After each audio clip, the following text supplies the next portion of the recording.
सभी प्यारे विद्यार्थियों को जय हिंद है और बीट एग्जाम के ऑनलाइन प्लेटफॉर्म पर आप सभी प्यारे बच्चों का स्वागत है। आज हमारे शिक्षक तो लाल लालियों शुरुआत कर लेते हैं जीएस का प्रैक्टिस बैच और सभी लाल जुड़ जाएं। देख लेता हूं कितने लाल आ पाए हैं और कितने पीले आ पाए हैं।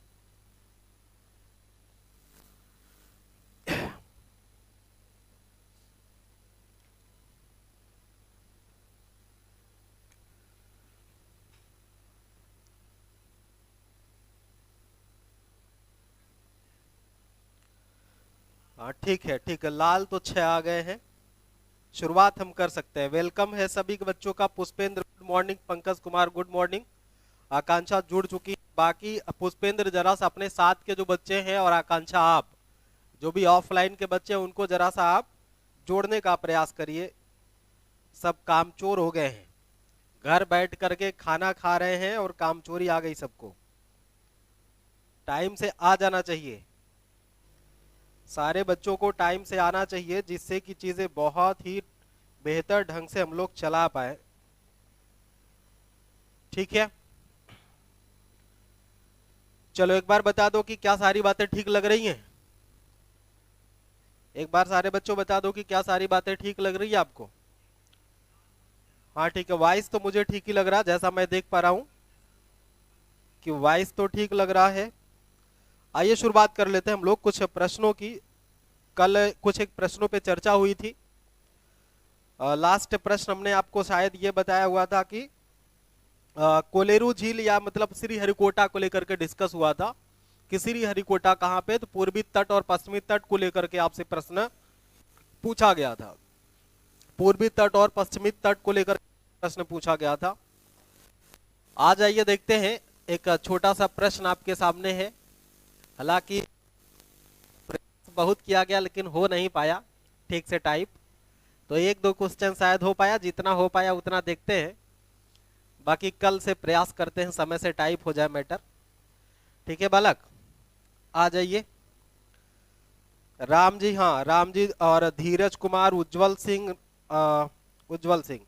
ठीक है सभी भाई, हम सब सभी को नमस्कार है और शुरुआत कर लेते हैं हम लोग आज के अपने सेशन की। धारदार होगा और भौकाली होगा। भौकाली बनाएंगे, धारदार हम कर ही दे रहे हैं। देखो कौन सा सही नहीं है। नकारात्मक प्रश्न है, सबसे पहले इसको गोला कर लेना। जो भी नकारात्मक प्रश्न होते हैं सबसे पहले इसको गोला कर लिया जाता है। अब गोला करके इसमें बता दो भैया कि Shanti Niketan Maharashtra, Belur Math Kolkata, Prince of Wales museum Mumbai, Jantar Mantar Delhi, इनमें से कौन सा आपको गलत लग रहा है। बस इसी बात का उत्तर आपको खोजना है। जो भी ऑप्शन आपको गलत लग रहा है उसी ऑप्शन को आप पकड़ करके बता दीजिए हमको कि ये वाला गलत लग रहा है आपको। कौन सा ऑप्शन आपको गलत लग रहा है यही बात बतानी है। प्रयास करिए भाई, हर एक बच्चा प्रयास करेगा, हर एक बच्चा प्रयास करेगा कि कौन सा ऑप्शन आपको ठीक लग रहा है इसमें से।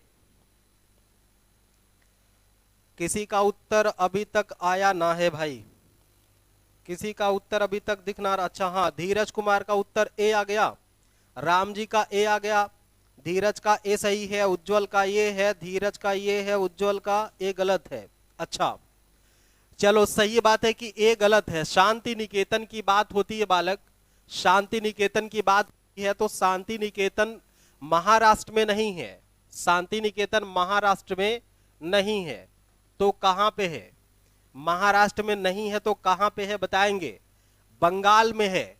कहां पे है, बंगाल में है। शांति निकेतन कहां पे है भैया, बंगाल में है, इस बात को ध्यान देना। शांति निकेतन बंगाल में है और इसकी स्थापना 1905 ईस्वी में हुई थी।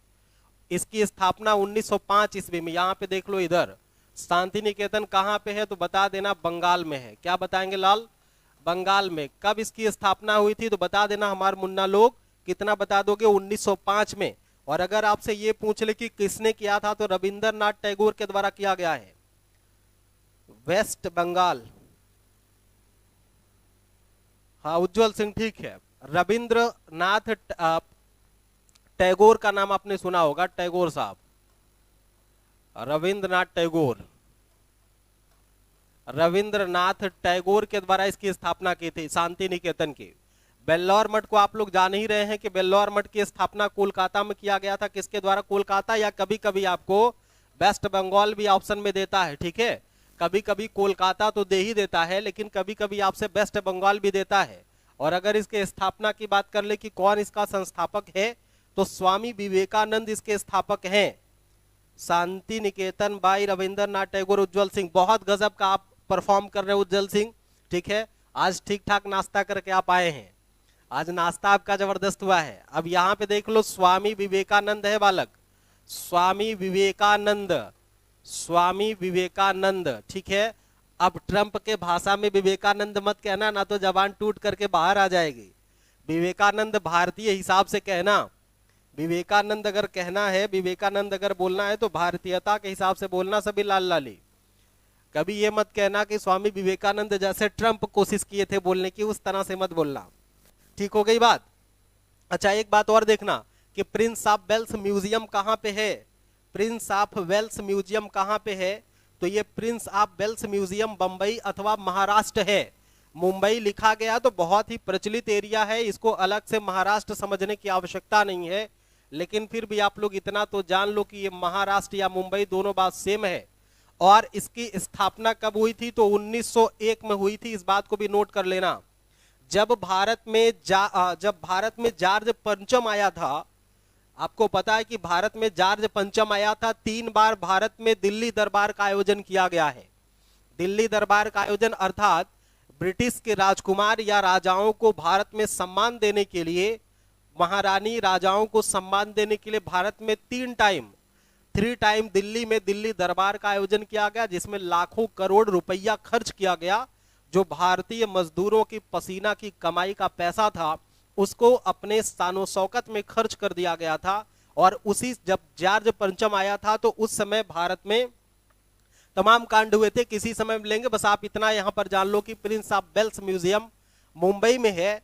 और ये संस्थापक के रूप में आप यह कह सकते हैं, मतलब जॉर्ज पंचम के सेंस में इसको आप समझेंगे। जॉर्ज पंचम, ठीक है, जॉर्ज पंचम संबंधित है प्रिंस ऑफ वेल्स म्यूजियम से। क्लियर हो गई बात। अच्छा, एक बात और देखना, जंतर मंतर की बात हो रही है। जंतर मंतर, तो जंतर मंतर दिल्ली में है, ये तो बात सही है, जंतर मंतर दिल्ली में है। और इसके संस्थापक है सवाई राजा जय सिंह, सवाई राजा जय सिंह इसके संस्थापक हैं। और 1724 ईस्वी में जंतर मंतर की स्थापना हुई थी। आपको पता है कि दिल्ली में जंतर मंतर को लेकर के बड़े पैमाने पर, दिल्ली में जंतर मंतर को लेकर के बड़े पैमाने पर वहां पे धरना इत्यादि का आयोजन किया जाता। जंतर मंतर वही है। हालांकि जय सिंह के बारे में माना जाता है कि जय सिंह एक बहुत बड़े खगोल शास्त्री भी थे, खगोल के प्रति इनकी रुचि थी। तो इन्होंने 5 स्थानों पर, पीछे मैं बताया हूं, पीछे किसी एपिसोड में मैं बताया हूं कि जय सिंह के द्वारा 5 स्थानों पर कहां कहां पे खगोलशाला स्थापित किया गया है। किसी बच्चे को याद हो तो कमेंट में बता दे, नहीं तो कल उस पर मैं एक प्रश्न बताऊंगा अगर आपका कमेंट ठीक ना आया तो। हाँ, धीरज कुमार ने कहा कि 1911 में दिल्ली को राजधानी की थी। वेरी गुड, बहुत सही बात है। घोषित किया गया था, 1912 में बनकर के तैयार हो गई थी। आ जाओ मेरे सभी शेर शेरनियों, अगले वाले प्रश्न की तरफ चलते हैं। आ जाओ मेरे सभी शेर शेरनियों, अगले वाले प्रश्न पर चलते हैं। लेकिन अगला प्रश्न मुझे लिखना ही पड़ेगा जैसे मैं रोज लिखता था, ठीक है। सरप्राइज तो ये है, सरप्राइज तो ये है कि सिर्फ एक क्वेश्चन आपको टाइप हो पाया था। मैंने कहा था ना, प्रयास तो खूब मन से किया था लेकिन हुआ ही नहीं ठीक से। तो टाइप का सिस्टम जो है थोड़ा सा दिक्कत हो गया है, लेकिन कल से ठीक हो जाएगा। कल चलो आ जाओ, रोज की तरह से हम लोग रोज की तरह से ही कुछ प्रश्न लेते हैं, रोज की तरह से कुछ प्रश्न लेते हैं और उसको सॉल्व करने का प्रयास करते हैं। प्रत्येक राज्य में, देखो यह प्रश्न है बालक, एक प्रश्न है, पूछा गया है कि प्रत्येक राज्य में, लिखते चलो, सारे प्रश्न आप लोग लिखते चलेंगे। प्रत्येक राज्य में एक हाई कोर्ट होगा, अर्थात इसी को आप कह सकते हैं उच्च न्यायालय। उच्च न्यायालय होगा, प्रत्येक राज्य में एक उच्च न्यायालय होगा। अब ये किस आर्टिकल के हिसाब से आपसे पूछा जा रहा है, किस आर्टिकल के हिसाब से आपसे पूछा जा रहा है। एक बार बताओ, ब्लैक से लिख रहा हूं तो जम रहा है कि नहीं जम रहा है, धारदार दिख रहा है कि नहीं दिख रहा है। अगर धारदार दिख रहा तो बताना, ठीक ना, तो कलर मैं चेंज कर दूंगा। चलो ऑप्शन ले लेते हैं, ऑप्शन ले लेते हैं मेरे शेरों, ऑप्शन ले लेते हैं। और ऑप्शन मैं आपको दिखा रहा हूं, ये देखो ऑप्शन ए है। ऑप्शन ए अपने पास क्या है, ऑप्शन ए अपने पास क्या है, ऑप्शन ए अपने पास है, ऑप्शन ए अपने पास है आर्टिकल 1 to 4, आर्टिकल 1 to 4। और ऑप्शन बी है article 2 to 6 and option C है आर्टिकल 214 अर्थात 224। और ऑप्शन डी है, ऑप्शन डी है आर्टिकल 233 अर्थात आर्टिकल 333। अब इनमें से कौन सा एक अनुच्छेद है, अनुच्छेद किसकी बात करता है कि प्रत्येक राज्य में एक उच्च न्यायालय होगा, ये किस आर्टिकल के हिसाब से आपसे पूछा गया है, यही बात आपसे पूछी जा रही है।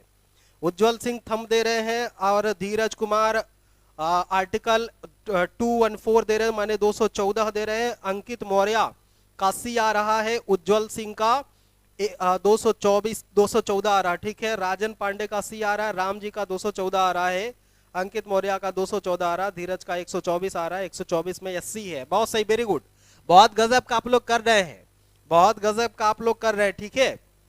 एक बात ध्यान से समझना कि जैसा हमें पता है कि एक अनुच्छेद 124 में तो सुप्रीम कोर्ट की बात की गई है, अभी कल वाले क्वेश्चन में लिया गया था, इससे 124 सेकेंड से लिया गया था, ठीक है। तो आर्टिकल 1 to 4 क्या कह रहा है कि भारत में एक सुप्रीम कोर्ट होगा। अब आपको पता है कि जो भारत की न्यायिक व्यवस्था में तो एक पिरामिड आकार का आप समझते हैं, अगर आप देखें भारत में जो न्यायपालिका की व्यवस्था है, अगर वो एक पिरामिड के हिसाब से आप समझेंगे तो आप समझ पाएंगे कि पिरामिड क्या है। जैसे देखो, यहां पे जो सबसे शीर्षस्थ है ये तो सुप्रीम कोर्ट है, ठीक है। और सुप्रीम कोर्ट के अधीन क्या आता है, सुप्रीम कोर्ट और विभिन्न राज्यों में उच्च न्यायालय माने हाई कोर्ट स्थापित किए गए हैं। और उसके बाद फिर अधीनस्थ न्यायालय आते हैं, है ना, उसके बाद अधीनस्थ न्यायालय आते हैं, और उसके बाद जिला और सत्र न्यायालय आता है, जिला और सत्र न्यायालय आता है। और फिर लास्ट वाले छोर पे एकदम आप देखेंगे यहां पे ग्राम पंचायतें आती हैं। क्या आती हैं बच्चों, ग्राम पंचायतें आती हैं। तो कभी भी अगर आपसे पूछ ले, कभी भी अगर आपसे पूछ ले कि न्यायपालिका के पिरामिड में सर्वोच्च स्तर पर कौन होगा, तो न्यायपालिका के पिरामिड में सर्वोच्च स्तर पर हमारा सुप्रीम कोर्ट होगा, भारत का सुप्रीम कोर्ट होगा। इसको लेकर के कई बार प्रश्न आपसे पूछे गए हैं,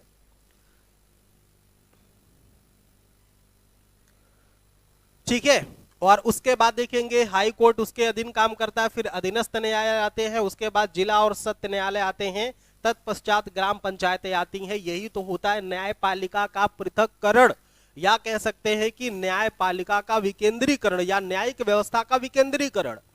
अर्थात ग्राम पंचायत में ग्राम पंचायत के मुखिया से लेकर के प्रत्येक स्तर पर निर्णय करने का कार्य होता है। ग्राम पंचायत के मुखिया से लेकर के प्रत्येक स्तर पर निर्णय करने का कार्य होता है, ठीक है भैया, प्रत्येक स्तर पर निर्णय करने का कार्य होता है। और 226 के आधार पर हम देखें तो आर्टिकल 226 के आधार पर उच्च न्यायालय रिट जारी करता है। आप चाहे तो इसके सामने लिख लेंगे कि हाई कोर्ट क्या करता है, इसके आधार पर रिटे जारी करता है। क्या कर सकता है, रिट जारी करता है।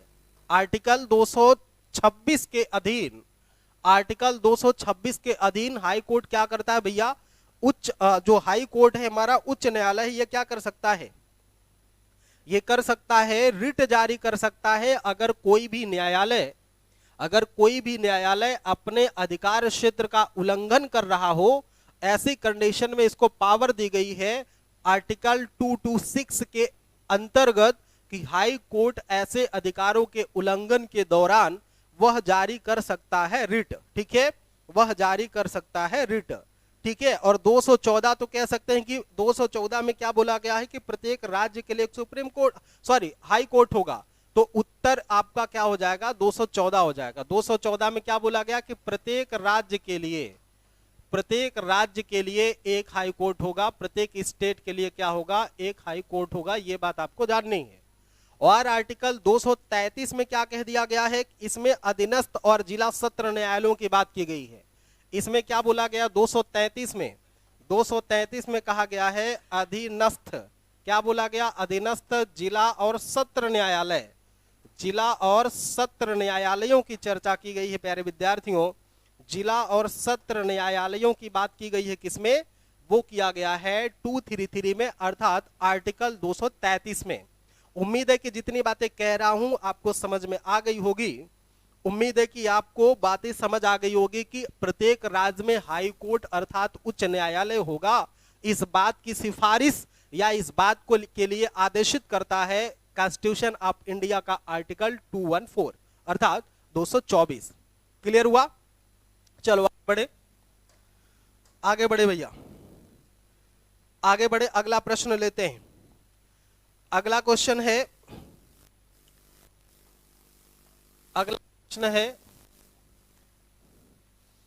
अगला प्रश्न क्या है, किस देश को, ध्यान से समझना लाल, किस देश को निप्पॉन, किस देश को निप्पॉन की उपाधि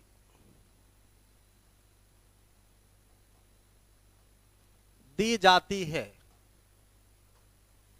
किस देश को निप्पॉन की उपाधि दी जाती है? तो ऑप्शन आपके सामने पहला है जापान, पहला ऑप्शन है प्यारे बच्चों जापान, और दूसरा है मिस्र, दूसरा ऑप्शन क्या है, मिस्र, और तीसरा ऑप्शन है नॉर्वे, और चौथा ऑप्शन आपके पास है म्यांमार,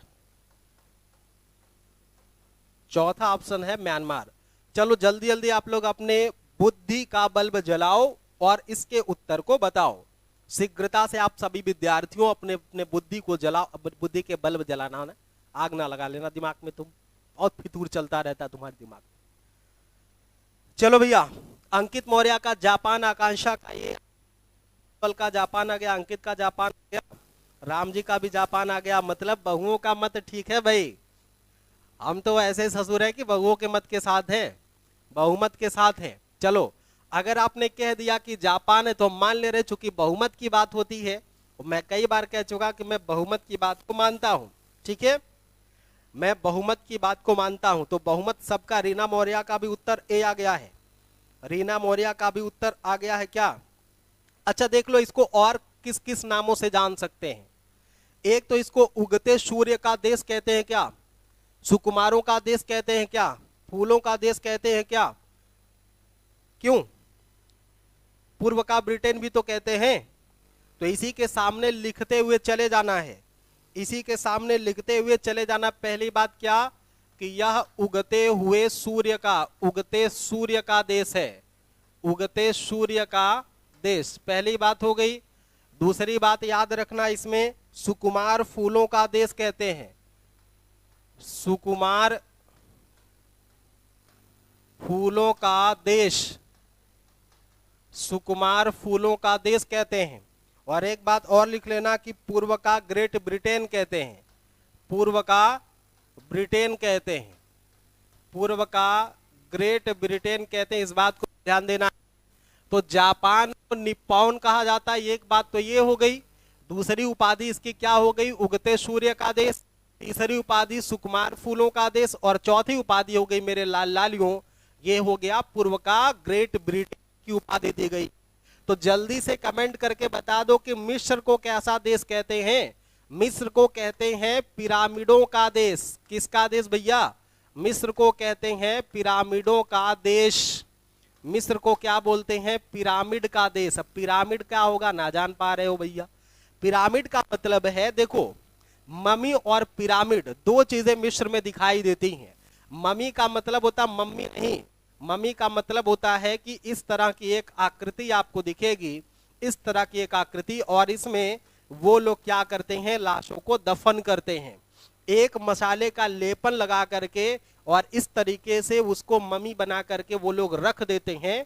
और ऐसी धारणा उनकी प्राचीन काल में विकसित थी या प्रचलित थी कि मृत्यु के बाद व्यक्ति कभी ना कभी शरीर को उसकी जरूरत पड़ेगी, तो उसकी बॉडी को जरूरत के हिसाब से सुरक्षित रख दिया जाता था। इसको मम्मी बोलते हैं, ठीक है, इसको मम्मी बोलते, मम्मी मत लिख लेना भैया, इसको मम्मी बोलते हैं। अच्छा, दूसरी चीज क्या, पिरामिड। मिस्र अपने पिरामिडों के लिए प्रसिद्ध है। मिस्र में बहुत सारी संरचनाएं पिरामिड के रूप में मानी पाई गई हैं, और इस तरह के पिरामिडों को एक रहस्यमयी पिरामिड के नाम से जाना जाता है। इन पिरामिडों का प्रयोग किस किस लिए होता था, किस संदर्भ में इसका प्रयोग किया जाता था, ये तो बहुत ही रहस्यमयी बात है, मिस्ट्रियल कॉन्सेप्ट है कि यह रहस्य अभी तक खुल नहीं पाया है कि इन पिरामिडों का प्रयोग किस तरह से होता था। कभी कभी ऐसी मान्यता थी कि इन पिरामिडों को इस आकार से बनाया गया है कि यह ताप को क्या करती थी, नियंत्रित करती थी, अर्थात टेम्परेचर को नियंत्रित करने का कार्य करती थी जो पिरामिडें होती हैं। दूसरा कॉन्सेप्ट यह था कि पिरामिडों में बहुत बड़ी मात्रा में राजाओं ने अपना खजाना छुपाया है, और एक मिथ इसका भी है, पिरामिड है, मिस्र के पिरामिड से खजाना लूटने का कई बार प्रयास किया गया है लुटेरों के द्वारा, उनमें से कोई जिंदा बच करके नहीं आया, तो बड़े पैमाने पर इसमें रहस्य चलता रहता है। अब वास्तविकता क्या है ये समय के साथ प्रूफ हो जाएगा, लेकिन अभी तो आप ये समझो कि मिस्र को पिरामिडों का देश कहते हैं। क्यों कहते हैं, क्योंकि बड़ी मात्रा में यहां से पिरामिडों की संख्या प्राप्त हुई है। हो सकता है यहां से मम्मी को लेकर के प्रश्न पूछ दे, तो मम्मी को भी हमने आपसे डिस्कस कर लिया कि मम्मी क्या होती है। ठीक भैया, मम्मी क्या होती है। अच्छा, कोई बताएगा कि नॉर्वे को कैसा देश कहते हैं, क्या कह रहे हैं?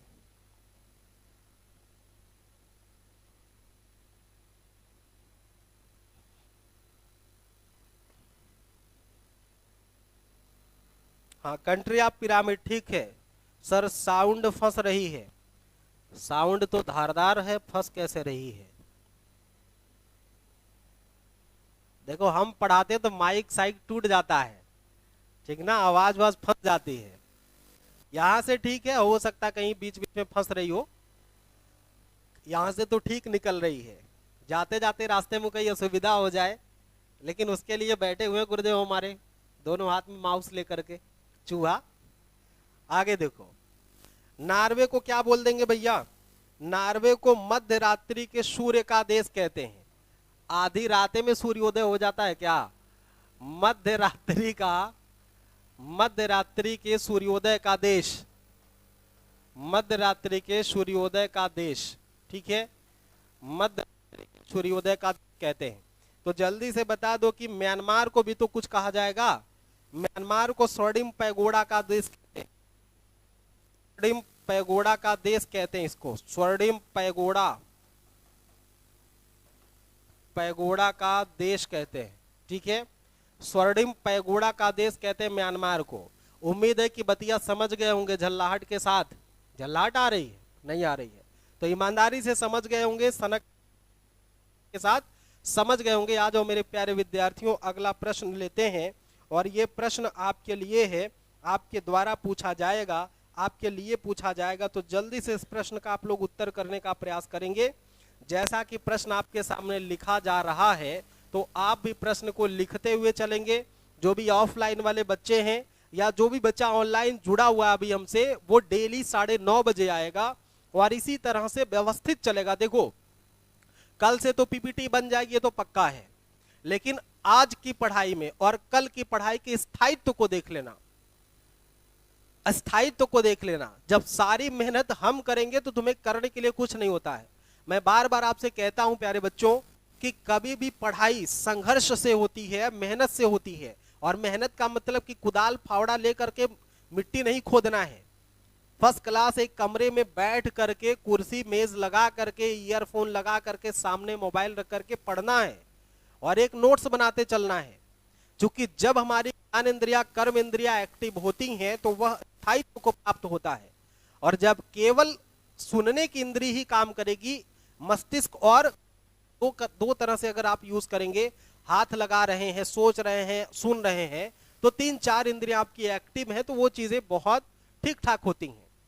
लेकिन ठीक है, आपकी बेहतर डिमांड पे, आपकी बड़ी मांग के आधार पर हम लोग कल से इसको पीपीटी के रूप में कन्वर्ट करेंगे, कल से इसको पीपीटी बना लेंगे। बस आज केवल आप देख लो, आज देख लो, आज देख लो। अगला प्रश्न है, जीवों के स्वरूप का, जीवों के बाह्य आकार, बाह्य आकार एवं स्वरूप का अध्ययन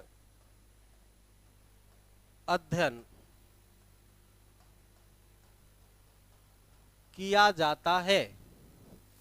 चलो भैया ऑप्शन ले लो, बिना ऑब्जेक्ट की तो पढ़ाई तुम्हारी हो ना सकती है।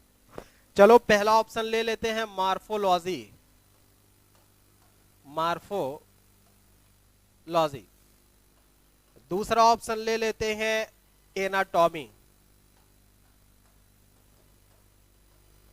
एनाटॉमी। और तीसरा ऑप्शन ले लेते हैं एंजियोलॉजी, हिंदी में लिख दे रहा हूं, एंजियोलॉजी। तीसरा ऑप्शन क्या हो गया, एंजियोलॉजी। और चौथा ऑप्शन आप देख लो, हिस्टोलॉजी, हिस्टोलॉजी। चलिए मेरे शेरों, आंसर करो। मॉर्फोलॉजी, एनाटॉमी, एनाटॉमी, एंजियोलॉजी और हिस्टोलॉजी, कौन सा एक उत्तर? बाह्य आकार, जीवों के बाह्य आकार और उनके स्वरूप हम किसके तहत करेंगे, साइंस के किस ब्रांच के अंतर्गत हम लोग करते हैं? आकांक्षा सर, आवाज क्लियर नहीं आ रही है, क्या हो गया भैया आवाज को?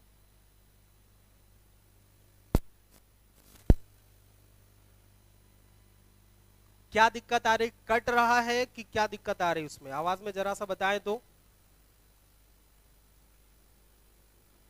आवाज में देखिए क्या दिक्कत आ रही है, दिक्कत थोड़ा सा बताया, जैसे सरसाहट ज्यादा है या कट कट जा रही, क्या दिक्कत उसको बताया तो उसको देख चेक करते हैं। आंसर भी आप सभी के आ रहे शुरू हो गए हैं, आंसर आप सभी बच्चों का बी आर, जैसे ये एनाटॉमी, राम जी बता रहे एनाटॉमी, अंकित मौर्य कह रहे हैं बी, उज्जवल सिंह कह रहे हैं एनाटॉमी, पुष्पेंद्र का बी हो गया, बी हो गया, सचिन कुमार का बी हो गया, रीना मौर्य का बी, पंकज का बी, राम। आवाज कट रही है, ये बैटरी चेंज हुआ गुरुदेव?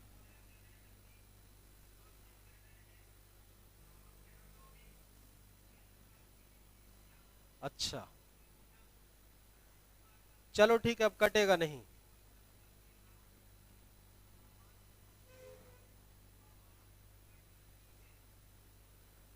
अब नहीं कटेगा। रीना मौर्य कह रही सरसराहट हो रहा है और कट रही, मतलब दो इशू आ रहे हैं। अच्छा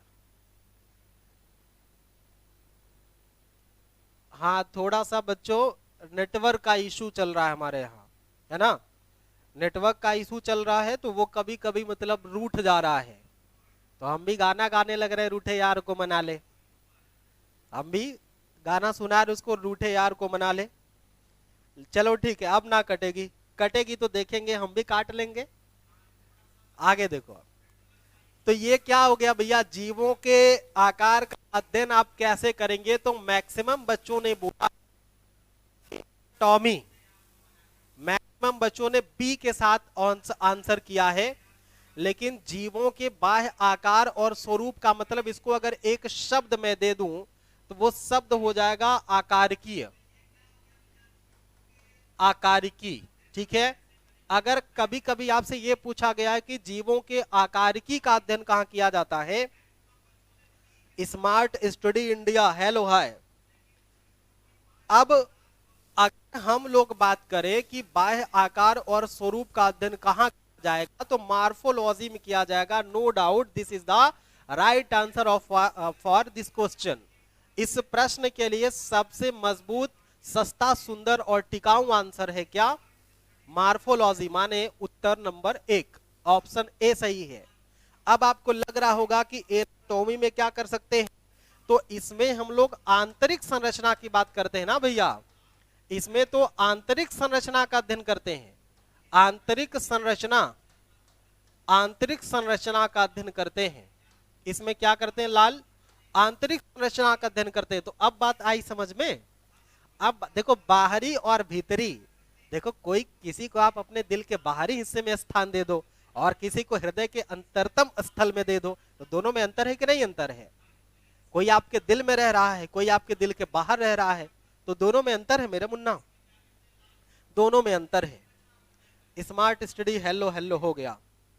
रीना मौर्य सरसराट, हाँ ठीक है। उज्जवल सिंह, हाँ ठीक है उज्जवल, ठीक हो गया, ठीक हो गया बात ना। मार्फोलॉजी में हम लोग आंतरिक नहीं बल्कि बाह्य आकारिकी का अध्ययन करते हैं, जबकि एनाटॉमी के अंतर्गत हम लोग जीवों के आंतरिक संरचना का अध्ययन करते हैं। हम लोग क्या करते हैं? आंतरिक संरचना का अध्ययन करते हैं।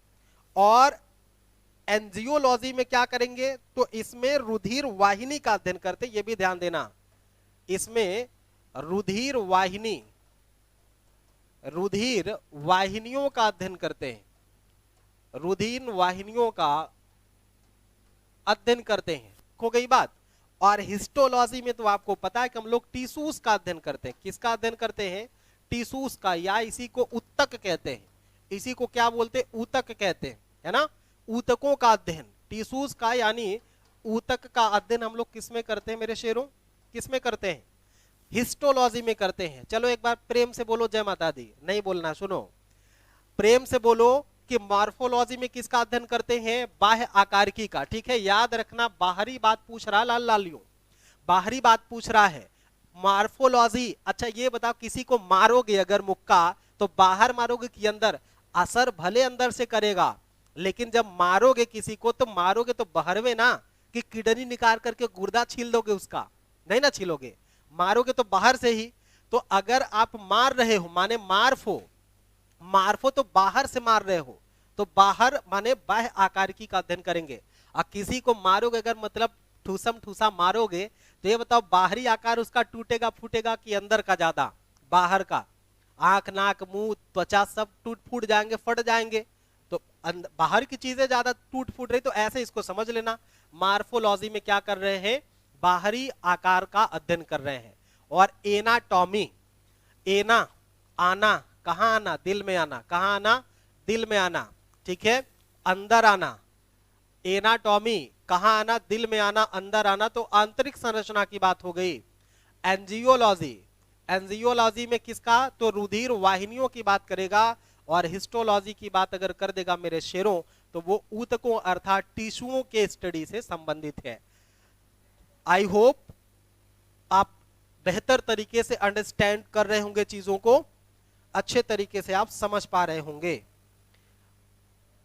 अपने रूठे पराए रूठे, यार रूठे ना, रूठे जो खुदा ही रूठे, यार रूठे ना। बहुत सही, गजब गजब गजब गजब गजब।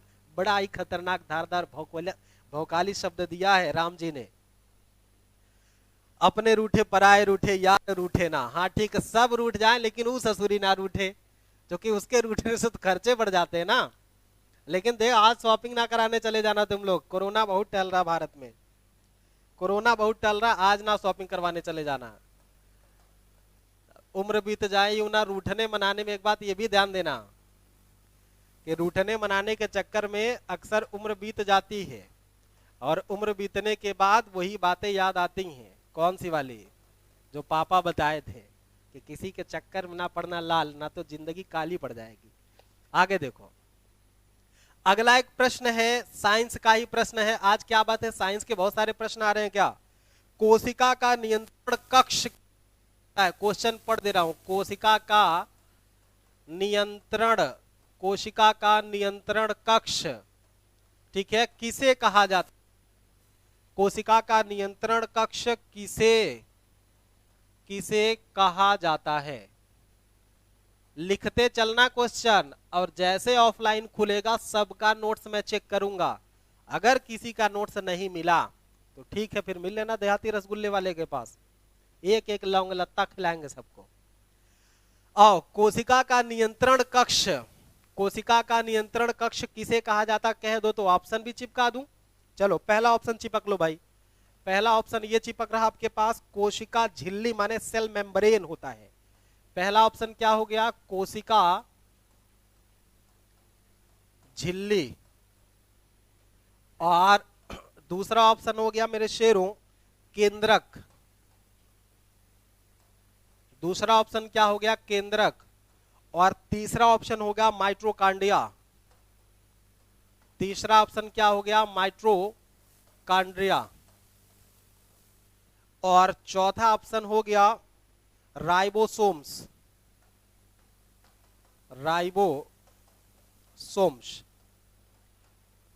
तीसरा ऑप्शन क्या हो गया? राइबोसोम्स। और माइट्रोकांड्रिया, न्यूक्लियस, केंद्रक को बोलते हैं न्यूक्लियस। और का झिल्ली का मतलब होता है सेल मेम्ब्रेन। थोड़ा थोड़ा लिख दे रहा हूं, बाकी बात समझ लेना। कोशिका झिल्ली का मतलब सेल मेम्ब्रेन होता है, या इसी को प्लाज्मा मेम्ब्रेन भी कहते हैं। केंद्रक को अंग्रेजिया में न्यूक्लियस कह देते हैं, माइट्रोकांड्रिया को माइट्रोकांड्रिया ही कहते हैं, राइबोसोम्स को राइबोसोम्स ही कहते हैं। ठीक है, सब अंग्रेजिया के शब्द है। जल्दी जल्दी अपना अपना उत्तरवा दे दो हमारे शेरों।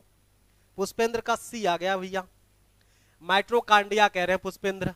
और कोई मेरे लाल लाली शेर शेरों, और कोई बताएगा? रीना बच्ची का कितना आ गया भैया? माइट्रोकांड्रिया। आकांक्षा श्रीवास्तव का डी आ गया।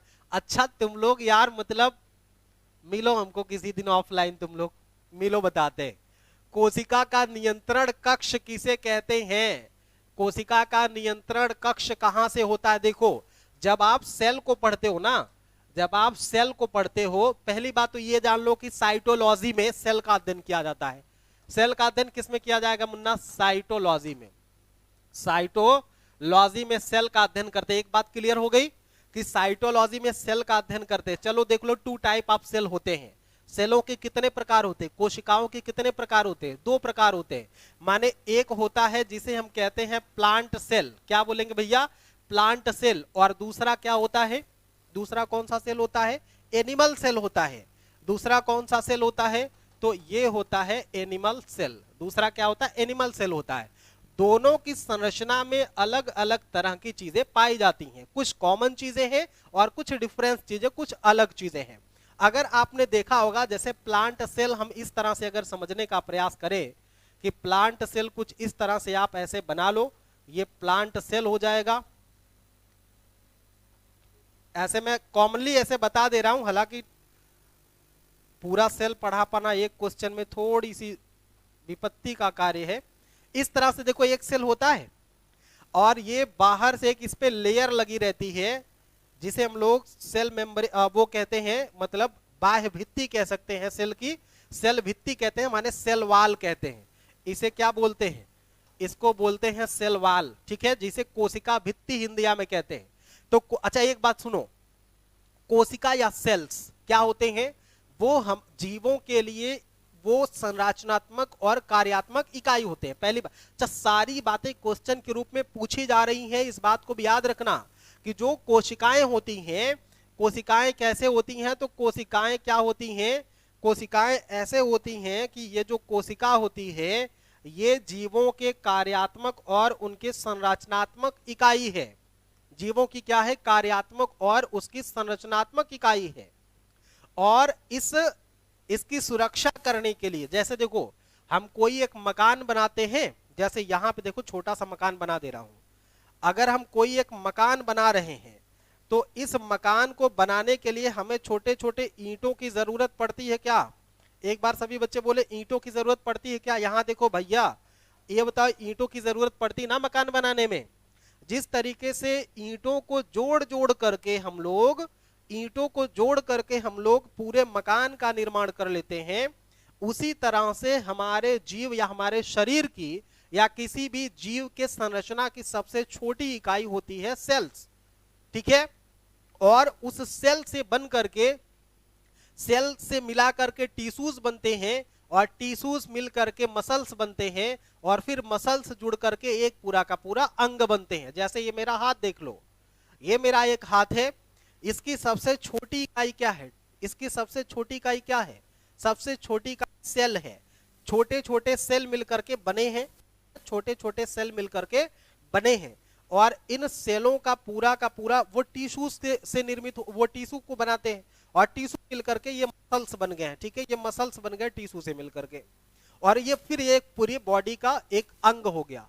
तो इस तरह से हम देखते हैं कि सेल्स हमारे लिए कैसे कार्य करते हैं।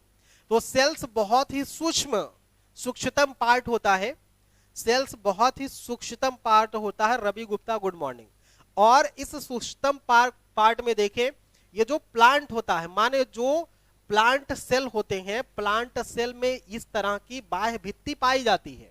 ठीक है, सेल वाल माने सुरक्षा भित्ति, माने जो कोशिका दीवार है वो पाई जाती है।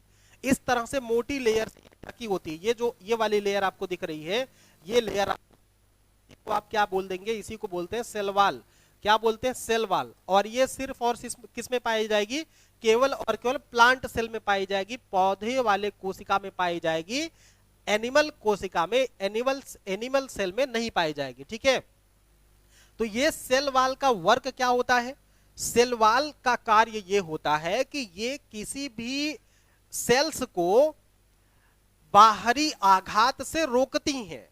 जैसे अगर कोई व्यक्ति, कभी आपने देखा होगा कि जब गुंडा एक मुक्का मारता है तो हीरो ऐसे रोक लेता हाथ से, और वो अगर पड़ता है तो हैंड पे पड़ेगा, तो हैंड के नीचे देखो, मसल्स के नीचे टिश्यू और उसके बाद सेल्स हैं, तो सेल से वही टूट जाती हैं।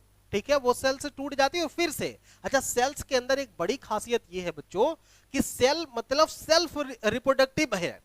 ठीक है, सेल्फ रिप्रोडक्टिव है, ये खुद से इसमें जनन करने की क्षमता होती है, खुद से जनन करने की क्षमता होती है। ये खुद टूटेगा और फिर अपने ही जैसे सेल्स को बना करके और उस घाव के स्थान को भर देगा। ठीक है, उस घाव के स्थान को, तो ये भी बात पक्की है, ये बात इंपॉर्टेंट है कि सेल्स में खुद रिप्रोडक्शन करने की क्षमता होती है। ठीक है, वो खुद जैसे तमाम तरीके के सेल्स को निर्मित करता है, जिसकी वजह से हमारी शरीरों का निर्माण हो जाता है, उसके अंगों का निर्माण हो जाता है। अब देखो कि सेल्स में कई तरह की आकृतियां पाई जाती हैं। ठीक है, सेल्स में कई तरह की, जैसे इसमें देखो इस तरह से एक लिक्विड फॉर्म भरा रहता है, जिसे हम लोग कहते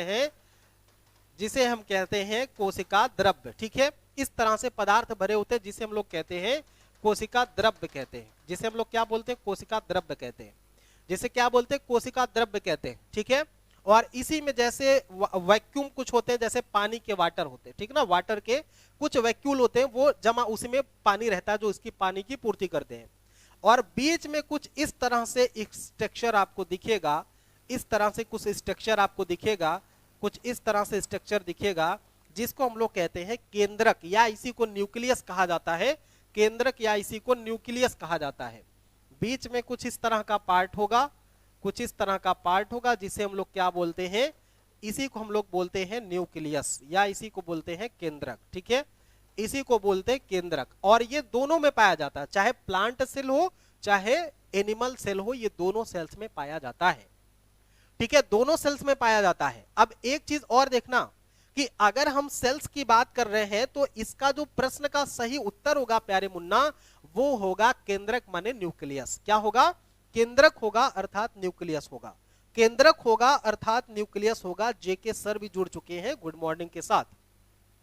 कोशिका झिल्ली एक बात हो गई, ठीक है, कोशिका झिल्ली। और दूसरी बात हमने कहा कि ये जो केंद्रक है यही आपके प्रश्न का उत्तर है, और ये कोशिका का नियंत्रण करता है।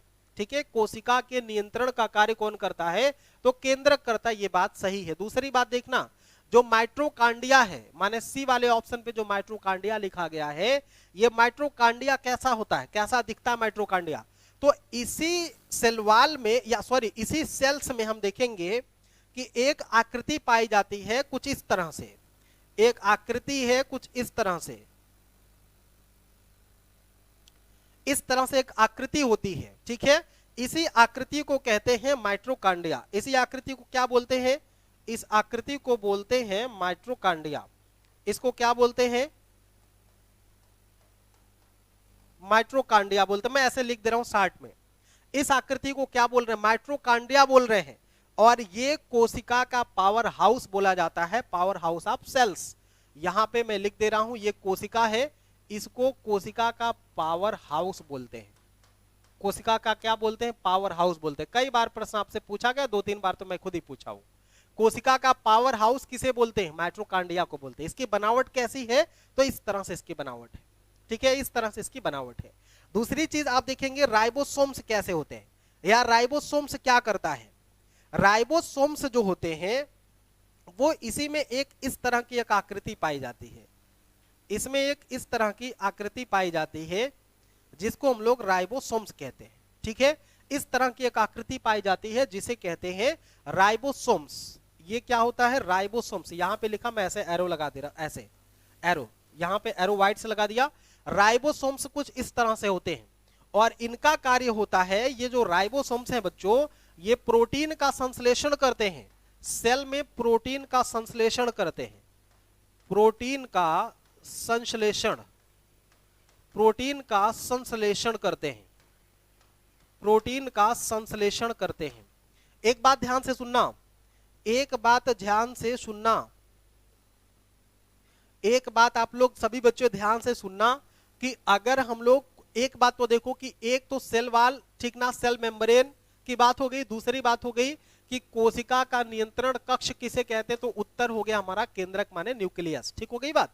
और न्यूक्लियस कहां पे है? तो ये वाली जो बनावट आपको दिख रही है, ये वाली, ये इस बनावट को कहते हैं, इस बनावट को कहते हैं न्यूक्लियस, जो दोनों प्लांटों में पाया जाता है, ठीक है। और कोशिका, ये जो पादप कोशिका है माने प्लांट सेल है, इसमें सेल वाल पाया जाता है, जबकि एनिमल वाली कोशिका में सेल वाल नहीं होता, मतलब बाहरी से कोई, बाहर का कोई आघात इसमें नहीं होता। जैसे हमको अगर कोई मारेगा, चोट करेगा तो सीधा हमारी चमड़ी फट जाएगी भैया, लेकिन अगर किसी पेड़ को आप मार रहे हैं, किसी पौधे को, तो उसकी चमड़ी शुरुआत में हार्ड होती है, ऊपर से देखेंगे तो एक लेयर लगी होती है, ठीक है, एक लेयर उस पे लगा होता है, एक लेयर उस पे लगा होता है, इसलिए वो चीजें थोड़ी सी अलग हो जाती हैं एनिमल प्लांट को लेकर के। माइट्रोकांडिया का स्ट्रक्चर हमने बताया कि ये देखो माइट्रोकांडिया है, ये दोनों में पाया जा रहा है। दोनों में का मतलब है कि एनिमल प्लांट और एनिमल सेल और प्लांट सेल में दोनों पाया जा रहा है। राइबोसोम्स का कार्य क्या होता है? ये प्रोटीन का संश्लेषण करता है, सेल में प्रोटीन का संश्लेषण करता है। उम्मीद है कि आप इस बात को बेहतर ढंग से समझ गए होंगे। अगर समझ गए हैं तो बात जल्दी से हस्ताक्षर करके आगे बढ़ाई जाए।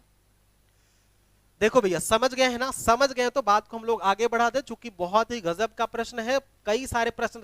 और इसके पहले बताया, जैसे रॉबर्ट हुक, रॉबर्ट ब्राउन क्या क्या कांड करते हैं। रॉबर्ट हुक और कोशिका की खोज करने वाला आदमी था रॉबर्ट हुक ना था 1665 में। क्यों? रॉबर्ट हुक ने ही तो खोजा था 1665 में सेल्स को, रॉबर्ट हुक ने ही तो खोजा था। क्यों? आगे बढ़ा जाए। उज्जवल सिंह, रामजी सिंह, क्लियर है सर, बहुत सही, वेरी गुड। आ जाओ, आ जाओ मेरे शेरों, आगे बढ़ते हैं। आगे बढ़ने के लिए अगले पेज की आवश्यकता नहीं है, सेम टाइप का टेस्ट है तो इसी पे काम चला रहे हैं। चलो अगला प्रश्न, अगला प्रश्न आपके लिए रहा, ये हमारे डीजी बोर्ड पर, हालांकि डीजी बोर्ड तो आप ही का है। चलो अगला प्रश्न, और अगला प्रश्न ये बड़ा ही जबरदस्त भौकाली प्रश्न रहा कि किसके शासन काल में, लो भैया, किसके शासन काल में, शासन काल में राजकीय धर्म, राजकीय धर्म इस्लाम, इस्लाम, इस्लाम समाप्त कर दिया गया, समाप्त कर दिया गया। प्रश्न है, चलो शेरों ऑप्शन ले लो। पहला ऑप्शन है बाबर, दूसरा ऑप्शन है आपके पास शेरशाह, दूसरा ऑप्शन है आपके पास शेरशाह, और तीसरा ऑप्शन आपके पास है औरंगजेब। औरंगजेब, और चौथा ऑप्शन है मेरे मुन्ना अकबर।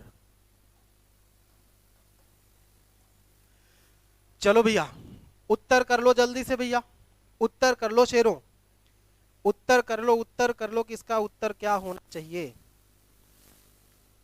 2 बार आ गया। उत्तर करिए इसका कि क्या उत्तर हो सकता है, इसका उत्तर क्या हो सकता है, शीघ्रता से आप लोग आंसर करेंगे। इसका उत्तर क्या हो सकता है, शीघ्रता से आप लोग आंसर करेंगे।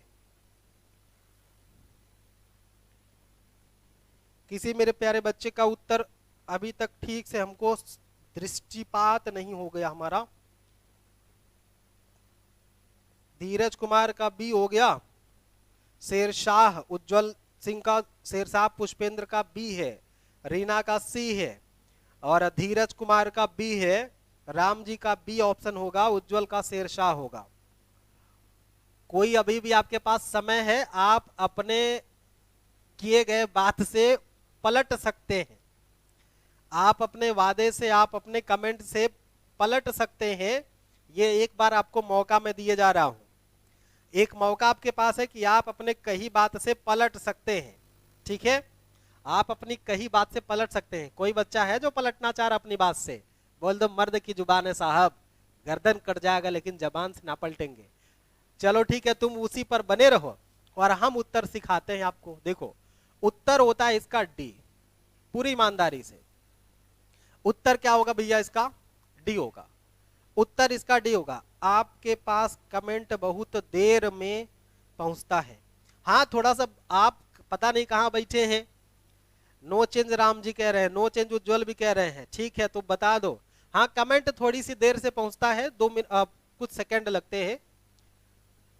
ये हमारा नहीं, सबके यहाँ यही होता, तुरंत नहीं आता, थोड़ा सा 2-4-10 सेकंड का आता है रेशियो, 2-4-10 सेकंड की दिक्कत रहती है, 10 सेकंड 15 सेकंड कभी कभी देर हो जाता है।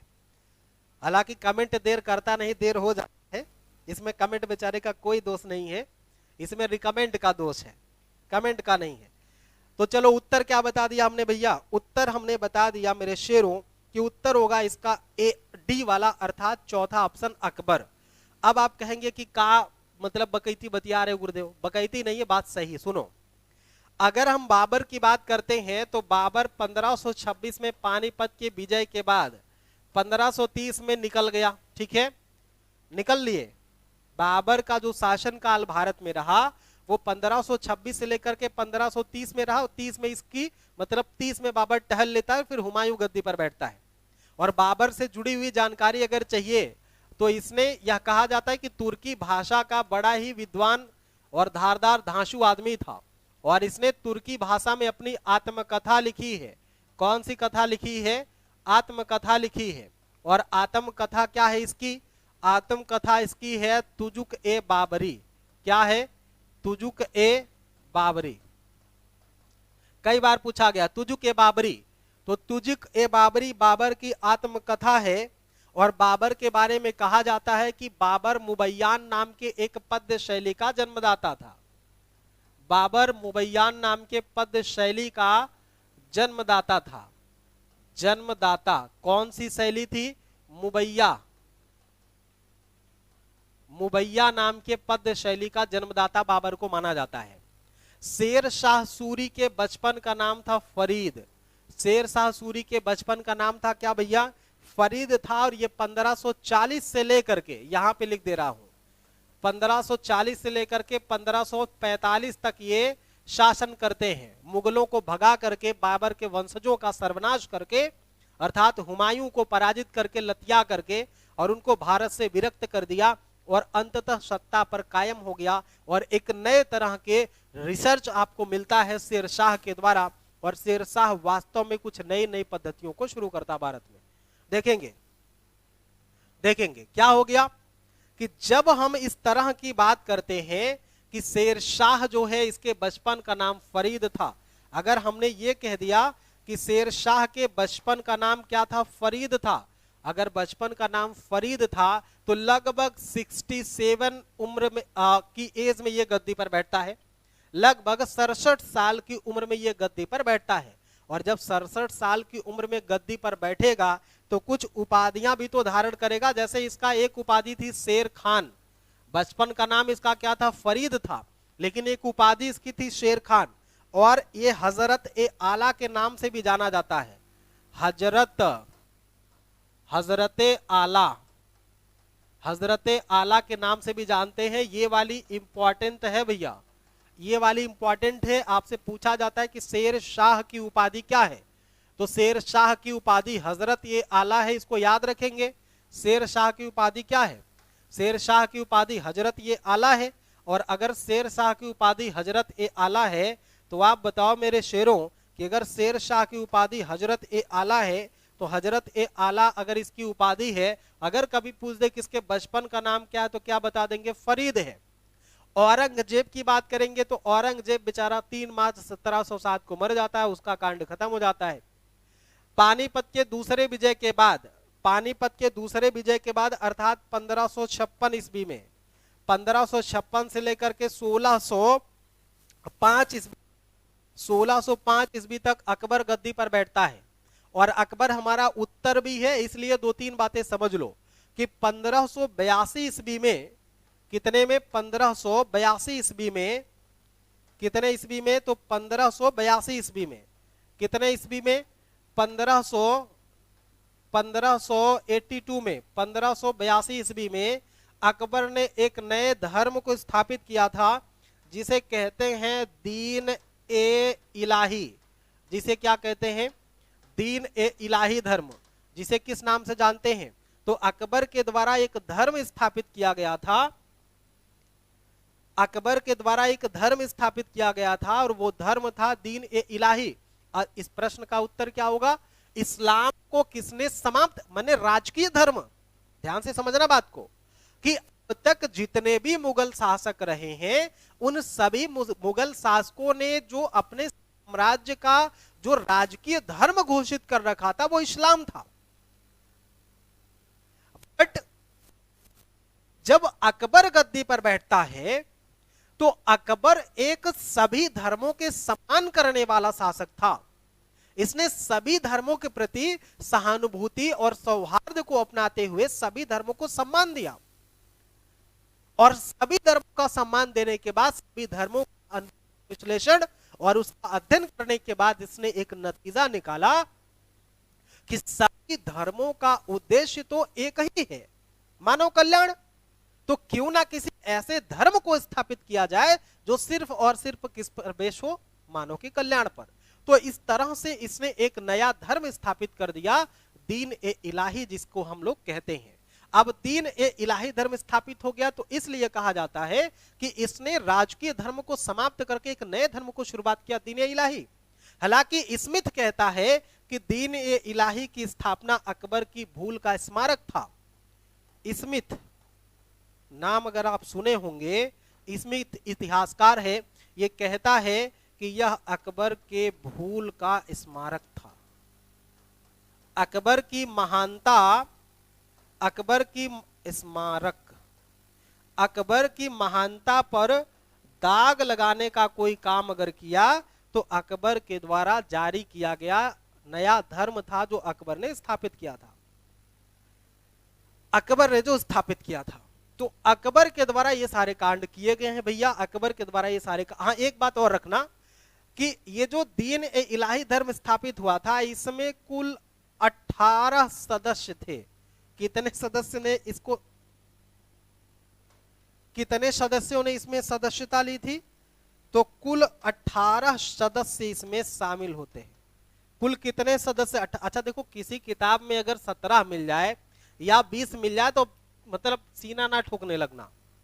18 ठीक है, 18 जानते रहो, मानते रहो, समझते रहो। और इसमें एकमात्र जो हिंदू आदमी इसकी सदस्यता लिया था वो था महेश दास अर्थात बीरबल। अर्थात कौन भैया, बीरबल, महेश दास। तो कभी कभी मेरे शेरों पूछ लिया जाता है कि बीरबल का मूल नाम क्या था, तो बीरबल का मूल नाम क्या था भैया, महेश दास था। क्या था भैया, महेश था। बात आ गई समझ में लालो, बताओ शेरों, बात समझ में आ गई। अकबर का जन्म अमरकोट में राजा बीर साल के महल में हुआ था, ये बात भी तय है, सत्य है। चलो सिरो, बात समझ में आ गई, आगे बढ़ते हैं। उम्मीद है कि ये बतिया आपको अच्छे से समझ में आई होगी। आओ शुरुआत कर लेते हैं नेक्स्ट प्रश्न की। अगला पेज क्या है, अगला प्रश्न क्या है, इसको समझते हैं। आओ, अगला प्रश्न है, अगला प्रश्न आपके सामने है। पहला प्रश्न थोड़ा सा टफ होगा, आप घबराने का नहीं, थोड़ा सा टफ प्रश्न होगा तो परेशान नहीं होना। चलो,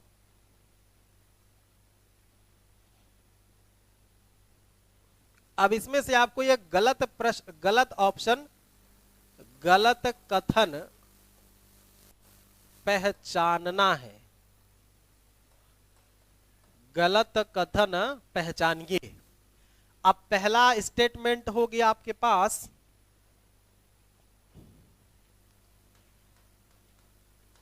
प्रत्येक पोषण तल पर, प्रत्येक पोषण तल पर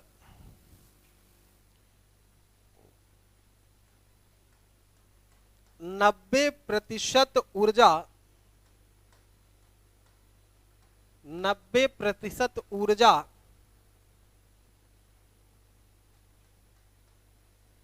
जैवीय क्रियाओं, जैवीय क्रियाओं में उपभोग कर ली जाती है। उपभोग कर ली जाती है। ये पहला ऑप्शन हो गया। और दूसरा ऑप्शन हो गया आपका, दूसरा ऑप्शन हो गया, एक वृक्ष के पारिस्थितिकी तंत्र का, एक वृक्ष के पारिस्थितिकी तंत्र का संख्या पिरामिड,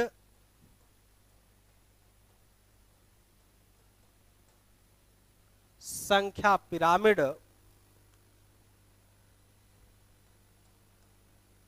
उल्टा होता है। ऑप्शन सी आपके पास है,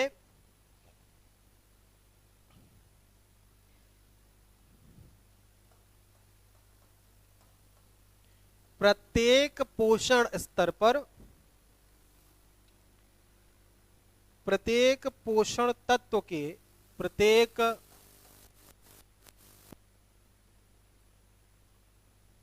तत्व के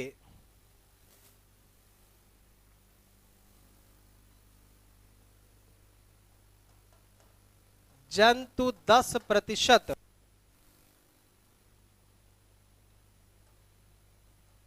ऊर्जा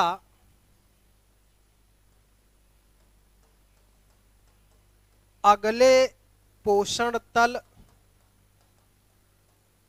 अगले पोषण तल को देते हैं। प्रत्येक पोषण तत्व के जंतु 10% ऊर्जा अगले पोषण तल को देते हैं। डी वाला ऑप्शन देखिए, डी वाला ऑप्शन आपके पास है।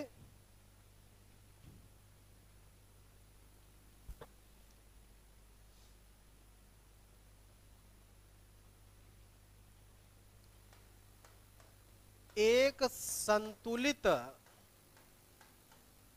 एक संतुलित पारिस्थितिकी तंत्र में, संतुलित पारिस्थितिकी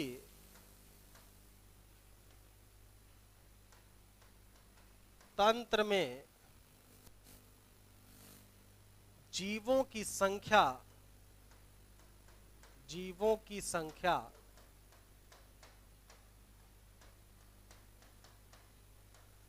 स्थिर होती है। स्थिर, स्थिर नहीं होती है। चलो विद्यार्थियों, क्या वो भाई टफ हो गया क्या? बाकी लोग चल गए, बाकी लोग चले गए क्या? सर देख नहीं पा रहे हैं। चलिए देख लीजिए, मैं हट जा रहा हूं, मैं हट जा रहा हूं, आप देख लीजिए, प्रश्न देख लीजिए, मैं हट रहा हूं, आप क्वेश्चन को देख लीजिए। पहला क्वेश्चन ये है कि पहली बात, क्वेश्चन तो ये आपसे पूछा जा रहा है कि आपको क्या करना है, आपको पहचानना है कि गलत इनमें से कौन सा है। पहला ऑप्शन यह है कि प्रत्येक पोषण तल पर 90% ऊर्जा जैविक क्रियाओं में उपभोग कर ली जाती है।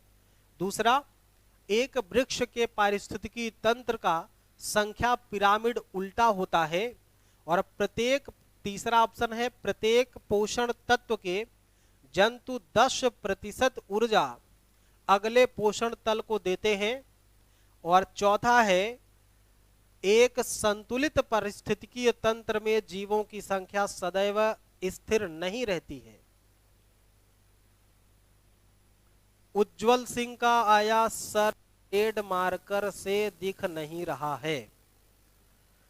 अच्छा चलिए ठीक है, अभी मैं पढ़ के सुना दे रहा हूं, बाद में चेंज कर दे रहा हूं। अभी पहला ऑप्शन क्या है, रेड से लिखा है, लिखा है कि प्रत्येक पोषण तल पर 90% ऊर्जा 90% ऊर्जा जैविक क्रियाओं में उपभोग कर ली जाती है, उपभोग कर ली जाती है। प्रत्येक पोषण तल पर 90% ऊर्जा जैविक क्रियाओं द्वारा उपभोग कर ली जाती है। दूसरा, एक वृक्ष के पारिस्थितिकी तंत्र का संख्या पिरामिड। और तीसरा ऑप्शन है पोषण तल पर बात की गई है। और चौथा है कि एक संतुलित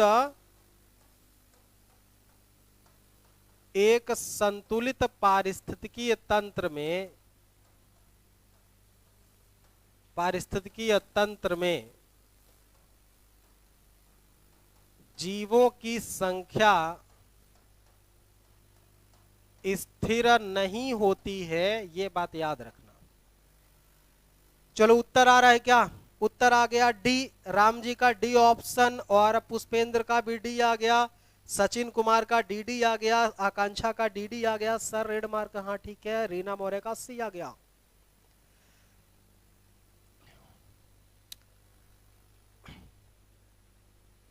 रीना मौर्य का सी आया है।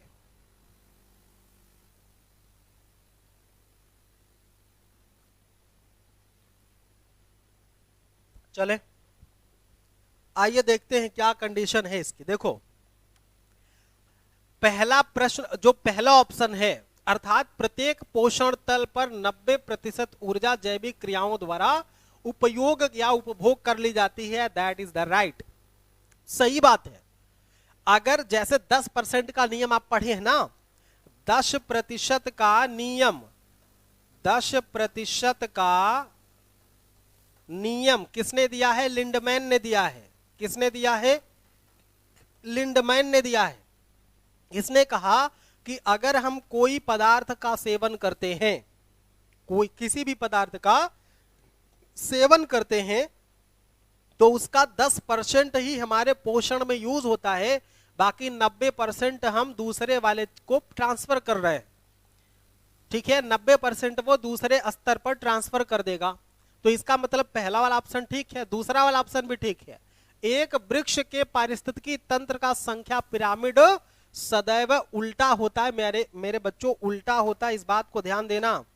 उल्टा होने का सेंस है, जब आप उल्टा कहेंगे, देखो अगर कभी आपसे पूछे कि वृक्ष का पिरामिड, ठीक है, अगर कभी आपसे पूछ ले कि वृक्ष का पिरामिड और आपसे पूछ ले तालाब का पिरामिड, ठीक है, आपसे पूछ ले तालाब का पिरामिड, तो ये दोनों पिरामिड उल्टा बनते हैं, इस चीज को आप याद रखना। ठीक है, तालाब का रट लो, केवल दो, कई बार पूछा गया है, ये दो बात तो रट ही लेना है आपको कि वृक्ष का पिरामिड और तालाब का पिरामिड कैसा होता है। वृक्ष का पिरामिड और तालाब का पिरामिड कैसा होता है, तो आप बताएंगे उल्टा होता है। ठीक है, इतनी बात समझ गए, तो बी वाला ऑप्शन भी ठीक है। तीसरी बात देखें, तीसरी बात देखें आप, तीसरी बात आपको देखनी ये है, अच्छा ये ध्यान रखना कि 10% नियम किसने दिया है। तीसरा प्रश्न भी, तीसरा ऑप्शन भी ठीक है। प्रत्येक पोषण तत्व के जंतु द्वारा 10%, ठीक है, जंतु द्वारा 10% ऊर्जा अगले पोषण तल को दे देते हैं, ये बात सत्य है, ठीक है, ये बात सत्य है कि 10%। अभी हमने बताया था कि लिंडमैन का जो 10% का नियम है वो इसी पर कार्य करता है। चौथा ऑप्शन देख लो भैया, चौथा ऑप्शन क्या कह रहा है, एक संतुलित, शब्द ध्यान देना, एक संतुलित पारिस्थितिकी तंत्र में, संतुलन का मतलब इक्विलेशन कह सकते हैं, इक्वल चीजें हो, संतुलित हो, उनके हिसाब से हो, उनका जो निके है, जो आवास है पारिस्थितिकी तंत्र में रहने वाले जीव जंतुओं पौधों का, वो संतुलन में हो। और संतुलन में होगा तो क्या होगा, जीवों की संख्या स्थिर होगी। नहीं वाला ऑप्शन गलत है, ठीक है, जीवों की संख्या क्या होगी, स्थिर होगी, इस बात को ध्यान देना, स्थिर होगी, जीवों की संख्या क्या होगी, स्थिर होगी, ठीक है, नहीं वाला दे करके ये गलत हो गया है। और ये बच्चों सारे के सारे प्रश्न आपके पीसीएस के एग्जामिनेशन में पूछे गए हैं। उत्तर प्रदेश लोक सेवा आयोग के द्वारा ये सभी के सभी प्रश्न पूछे गए मेरे बच्चों, इसलिए एक एक बात को ध्यान से समझना, एक एक बात को पूरी ईमानदारी से समझना, ठीक है। आ जाओ शेरों अगले प्रश्न की तरफ, आ जाओ अगले प्रश्न की तरफ। धारदार प्रश्न का जानदार ऑप्शन, धारदार प्रश्न का जानदार ऑप्शन, ये ले लो पहला। अगला ऑप्शन क्या है, इसमें से आपको ये देखना है, इसमें से आपको ये देखना है कि कौन सा कथन इसमें से गलत है, ठीक है, इसमें से कौन सा गलत है ये समझना है। तो पहला ऑप्शन देखें, पहला ऑप्शन है कि 30 से 35 डिग्री उत्तरी अक्षांश, 30 से 35 डिग्री उत्तरी अक्षांश को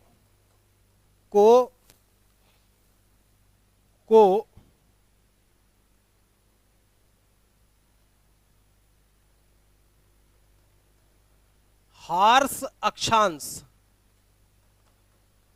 हॉर्स अक्षांश कहते हैं। प्यार करने वालों पर जब जब दुनिया तड़पाएगी, मोहब्बत बढ़ती जाएगी। देखो अभी तो मन लगा था और उधर से अलार्म बज गया कि टाइम इज ओवर नाउ, क्या कर सकते हैं। लेकिन कोई बात नहीं, ये वाला तो समझा के ही छोड़ेंगे, ये वाला तो समझा के, कितना भी दीवार उठा लो मोहब्बत बढ़ती जाएगी बच्चों के प्रति। जालिमो क्या बोला, 30 डिग्री से 35 डिग्री उत्तरी अक्षांश, उत्तरी अक्षांश को हार्स अक्षांश कहते हैं। दूसरी बात, दूसरी बात,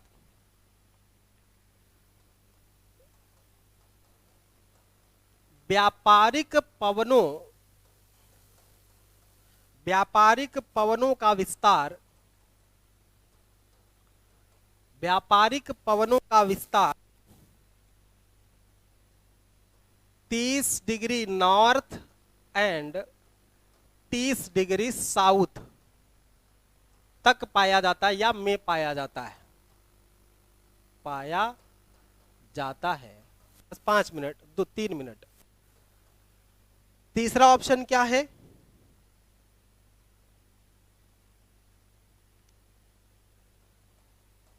साठ डिग्री उत्तरी अक्षांश, 60 डिग्री उत्तरी अक्षांश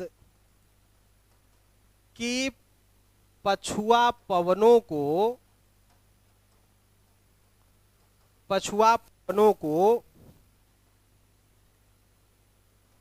चीखता साठा कहते हैं, चीखता साठा कहते हैं, चीखता साठा कहते हैं। अगला ऑप्शन,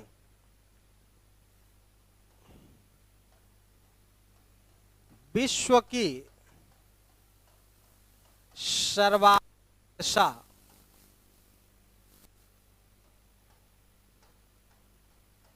पर्वतीय प्रकार की होती है, पर्वतीय प्रकार की है। चलो भैया जल्दी जल्दी आंसर कर लो, जल्दी जल्दी आप सभी बच्चे आंसर कर लो एकदम। आई हैव नो, अरे भैया 10:48 हो गया, हालांकि 10:30 तक ही मेरा समय था। शीघ्रता से आ जाओ।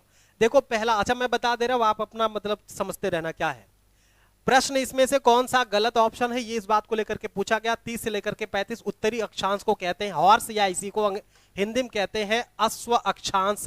चूंकि प्राचीन काल में जब यहां से घोड़े के व्यापारी जाते थे तो पछुआ पवन के दबाव के कारण सागर में उनकी नाव जो है भारी हो जाती थी, डगमगाहट के कारण उनको घोड़े उतार करके समुद्र में फेंकना पड़ता था, इसलिए इस वाले अक्षांश को कहते हैं हार्स्व, या इसी को अश्व अक्षांश कहते हैं। सही बात। व्यापारिक पवनों माने व्यापारिक जो पशुआ पवनें होती व्यापार करने के लिए धकेलती जहाजों को, इसलिए व्यापारिक पवनों का विस्तार देखेंगे नॉर्थ और साउथ दोनों में। 30 डिग्री नॉर्थ और 30 डिग्री साउथ, ये पृथ्वी हो गया, ये इक्वेटर हो गया। 30 ऊपर 30 नीचे, 30 ऊपर 30 नीचे देखेंगे तो इसमें जो होता है व्यापारिक पवनों का प्रभाव होता है, व्यापारिक पवनें चलती हैं। And third is the answer आपका 60 डिग्री उत्तरी नहीं भैया, ये जो 60 डिग्री उत्तरी नहीं, 60 डिग्री अगर दक्षिणी कह देता तो सी वाला ऑप्शन ठीक हो जाता।